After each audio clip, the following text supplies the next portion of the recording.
I'd like to ask you all to read this sentence. And as you read this sentence, what's most important to me is that you count the number of F's that you find in this sentence. Please count the number of F's. Keep it quiet to yourself.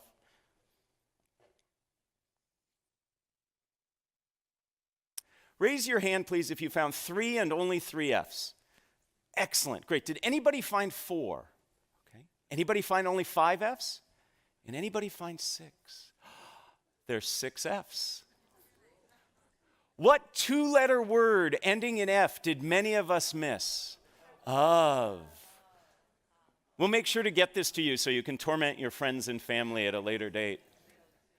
When I first was exposed to this over 12 years ago, I only found 3, and I felt really stupid. So I like to start every workshop, every class I teach with this to pass that feeling along. No, that's not why I do this. I do this because this is a perfect analogy for what we're going to be talking about today. The vast majority of us in this room, very smart people in this room, were not as effective as we could have been in this activity. We didn't get it right. And the same is true when it comes to speaking in public, particularly when spontaneous speaking. It's little things that make a big difference in being effective. So today we're going to talk about little things in terms of your approach, your attitude, your practice that can change how you feel when you speak in public. And we're going to be talking primarily about one type of public speaking.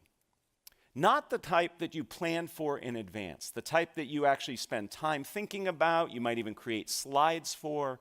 These are the keynotes, the conference presentation, the formal toasts. That's not what we're talking about today. We're talking about spontaneous speaking. When you're in a situation that you're asked to speak off the cuff and in the moment.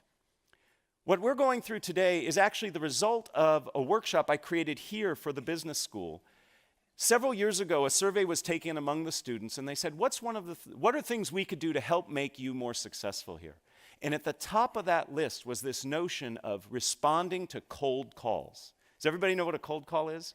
It's where the mean professor like me looks at some student and says, "What do you think?" And there was a lot of panic and a lot of silence.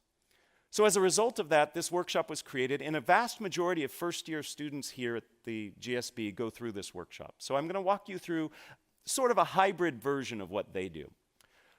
The reality is that spontaneous speaking is actually more prevalent than planned speaking. Perhaps it's giving introductions. You're at a dinner and somebody says, "You know so-and-so, would you mind introducing them?" Maybe it's giving feedback in the moment. Your boss turns to you and says, "Would you tell me what you think?" It could be a surprise toast. Or finally, it could be during the Q&A session. And by the way, we will leave plenty of time at the end of our day today for Q&A. I'd love to hear the questions you have about this topic or other topics related to communicating. So our agenda is simple. In order to be an effective communicator, regardless of if it's planned or spontaneous, you need to have your anxiety under control. So we'll start there. Second, what we're going to talk about is some ground rules for the interactivity we'll have today. And then finally, we're going to get into the heart of what we will be covering. And again, as I said, lots of activity, and I invite you to participate. So let's get started with anxiety management. 85% of people tell us that they're nervous when speaking in public. And I think the other 15% are lying. Okay? We could create a situation where we could make them nervous too. In fact, just this past week, a study from Chapman University asked Americans, what are the things you fear most? And among being caught in a surprise terrorist attack, having your identity stolen, was public speaking. Among the top 5 was speaking in front of others.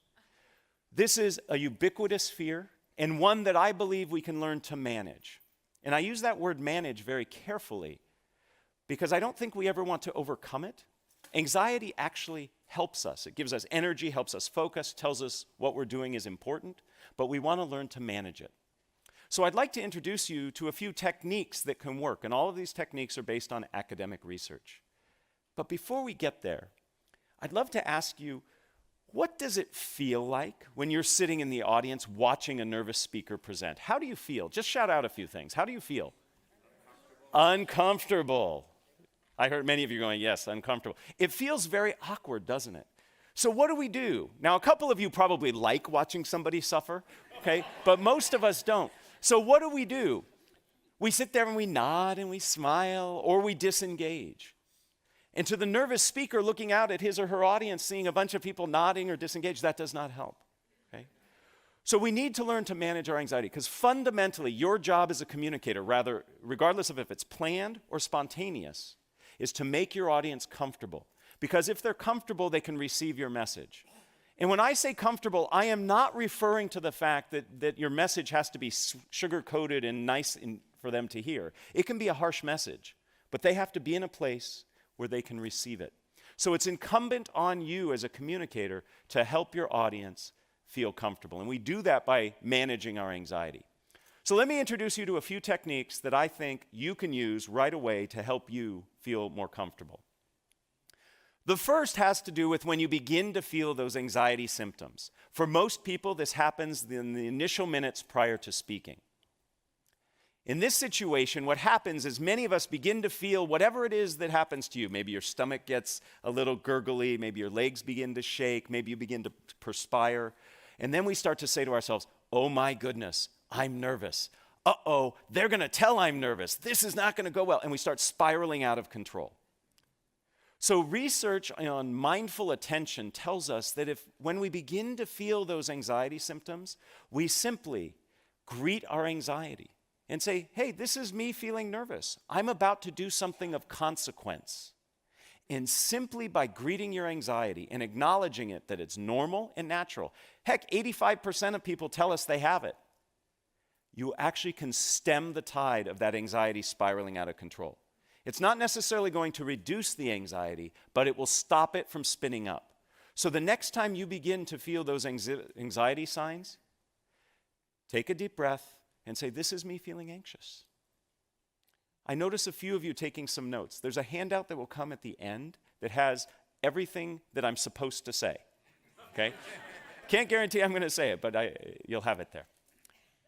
In addition to this approach, a technique that works very well, and this is a technique that I helped do some research on way back when I was in graduate school, has to do with reframing how you see the speaking situation. Most of us, when we are up presenting, planned or spontaneous, we feel that we have to do it right. And we feel like we are performing. How many of you have ever acted, done singing or dancing? I'm not going to ask for performances now. Okay. Many of you have. We should note that we could do next year maybe a talent show of alums. It looks like we got the talent there. That's great. So when you perform, you know that there's a right way and a wrong way to do it. If you don't hit the right note or your right line at the right time, at the right place, you've made a mistake. It messes up the audience. It messes up the people on stage. But when you present, there is no right way. There's certainly better and worse ways, but there is no one right way. So we need to look at presenting as something other than performance. And what I'd like to suggest is what we need to see this as is a conversation. Right now, I'm having a conversation with 100+ people rather than saying I'm performing for you. But it's not enough just to say, this is a conversation. I want to give you some concrete things you can do. First, start with questions. Questions by their very nature are dialogic. They're two-way. What was one of the very first things I did here for you? I had you count the number of F's and raise your hands. I asked you a question. That gets your audience involved. It makes it feel to me as the presenter as if we are in conversation. So use questions. They can be rhetorical, they can be polling. Perhaps I actually want to hear information from you. In fact, I use questions when I create an outline for my presentations. Rather than writing bullet points, I list questions that I'm going to answer. And that puts me in that conversational mode. If you were to look at my notes for today's talk, you'll see it's just a series of questions. Right now I'm answering the question, how do we manage our anxiety? Beyond questions, another very useful technique for making us conversational is to use conversational language. Many nervous speakers distance themselves physically. If you've ever seen a